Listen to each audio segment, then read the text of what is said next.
அனைத்து தமிழ் சொந்தங்களுக்கும் வணக்கம். வெற்றி கொண்டான் சிஎம் சேனல் வழியாக உங்களை மீண்டும் சந்திப்பதில் மட்டற்ற மகிழ்ச்சி. இன்றைக்கி நாடு ஃபுல்லாக இருக்கக்கூடிய பரபரப்பாக போய்கிட்டு இருக்கக்கூடிய முக்கியமான ஒரு பிரச்சனை என்னென்னா, அந்த நீட் குறித்த விவகாரம் தான். நம்ம எல்லாத்துக்குமே தெரியும். அதுவும் நீட் குறித்த விவகாரத்தில் நம்மளுடைய தமிழ்நாட்டுடைய நிலைப்பாடு எப்போவுமே வேறு விதமாக இருந்திருக்கு. ஒட்டுமொத்த இந்தியாவினுடைய நிலைப்பாடு வேறு மாதிரி இருந்திருக்கு. நமக்கு நீட் வேண்டாம் அப்படிங்கிறது தான் நம்மளுடைய நிலைப்பாடு. அதே போல் ஆனால் அங்கே நடக்கிற போராட்டம் அந்த வினாத்தாள் கசிவு சம்பந்தமாக அந்த நீட் முறைகேடு விஷயமாக தான் அவங்க போராட்டம் பண்ணிக்கிட்டு இருக்காங்க. அது கூட ஒரு பாதிப்படையக்கூடிய வகையில் ஒரு சொல்ல நீதிபதியை பயன்படுத்த போக அதன் பேரிலேயே ஒரு அமைப்பு ஆரம்பிக்கப்பட்டு, காக்ரோச் ஜனதா பார்ட்டி என்கிற அமைப்பு ஆரம்பிக்கப்பட்டு அவர்கள் முன்னெடுத்த போராட்டம்.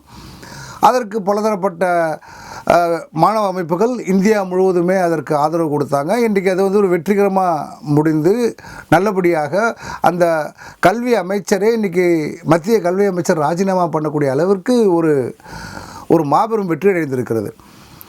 ஆனால் அங்கே எல்லா இடத்துலையும் நடக்கிற போராட்டம் ஒன்றும் அப்படின்னா, இங்கே நடக்கிற போராட்டம் முற்றிலும் வேறுபட்டதாக இருக்கிறது. தமிழகத்தை ஆளக்கூடிய தமிழக வெற்றி கழகத்தின் ஆட்சியை விமர்சிக்கக்கூடியதாக இருக்குது. ஏன்னே தெரியல.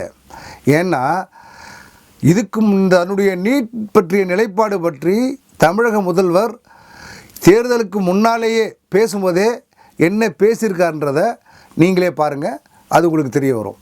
இனிமேல் நாடு முழுக்க அந்த நீட் தேர்வே தேவையில்லை அப்படிங்கிறத இந்த செய்திகள் மூலமா நாம் எல்லாருமே புரிஞ்சுக்கிட்ட ஒரு விஷயம்.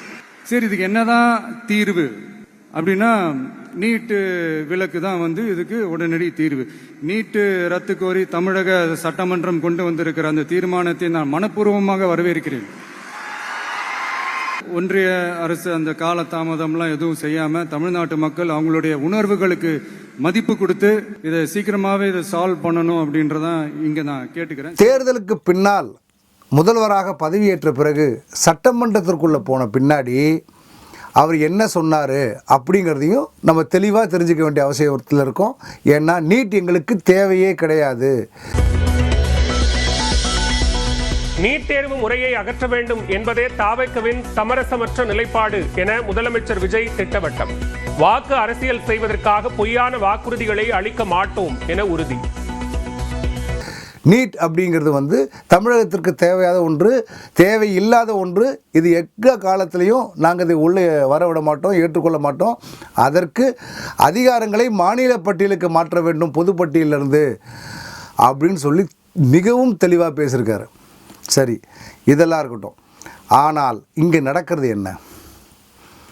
ஒரு போராட்டம் நடக்கிறது. அற வழியில் நீங்கள் போராடிக்கிங்க, அதுக்குண்டான பொது வழியில் மக்களுக்கு தொல்லை தராத அளவிற்கு ஒரு விடயம் நடக்கும்னு சொல்லி தான் அதை பண்ணாங்க. உண்மையாலுமே இப்போ நடக்கக்கூடிய விஷயம் என்ன தெரியுமா மக்களே? ஏதாவது ஒரு பிரச்சனையை கொண்டு வந்து எப்படியாவது தமிழக வெற்றிக்கழகத்தினுடைய ஆட்சிக்கு ஒரு பிரச்சனையை கொடுக்கணுங்கிறது தான் இவ்வளோ முக்கியமான குறிக்கோளாக இருக்குது. போராட்டம் பண்ணுற மாணவர்கள் என்ன பண்ணணும்? மாணவர்களுடைய போராட்டம் மகத்தானது, இல்லைன்னே சொல்லலை. அவர்களுடைய போராட்டம் வெற்றி அடைஞ்சதற்கும் வாழ்த்துக்கள். எந்த அளவுக்கு உணர்வு பூர்வமாக அவங்க செஞ்சாங்கிறது நமக்கு தெரியும். ஆனால் ஒரு அண்டா ஃபுல்லாக முழுவதுமாக ஒரு பால் இருக்குன்னு வச்சுங்களேன், அதுக்கு ஒரு அண்டா அளவுக்கு விஷம் தேவையில்லை, ஒரே ஒரு துளி விஷம் போதும்.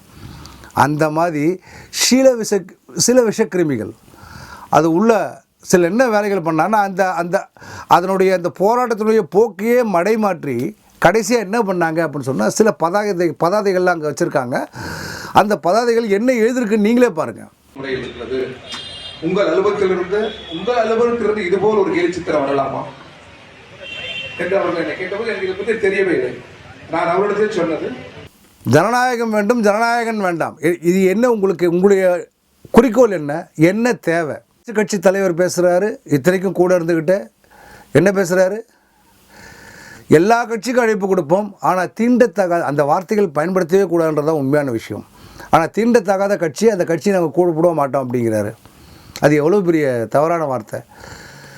இன்றைக்கி பார்த்தீங்கன்னா உள்ளுக்குள்ளே அந்த ஜென்சி டிஎம்கே அப்படிங்கிற டிஎம்கேன்ற இதை போட்டுக்கிட்டு டிஷர்ட்லாம் அணிஞ்சிக்கிட்டு அவங்க தான் முழுக்க அதை மடைமாற்றி ஏதோ தமிழக அரசுக்கு இது மேலே சுத்தமாக அக்கறையே இல்லை அப்படிங்கிற அளவுக்கு ஒரு நெரட்டிவ் அந்த மாதிரி கொண்டு மக்கள் மத்தியில் கொண்டு போய் சேர்த்துருக்காங்க.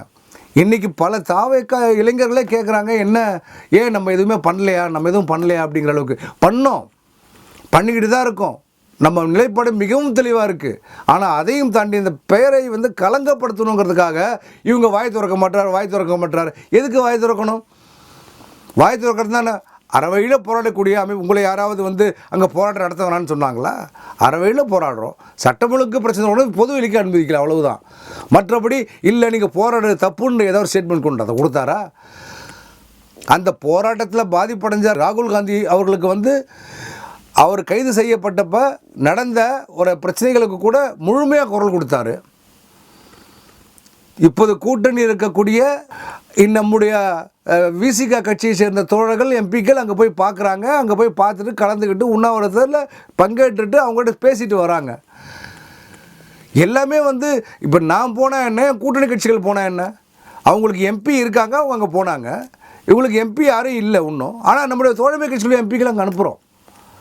அதனால் இதை வந்து சரியாக புரிஞ்சுக்கணும். நம்ம இது வந்து இங்கே களச்சூழலை மாற்ற பார்க்குறாங்க.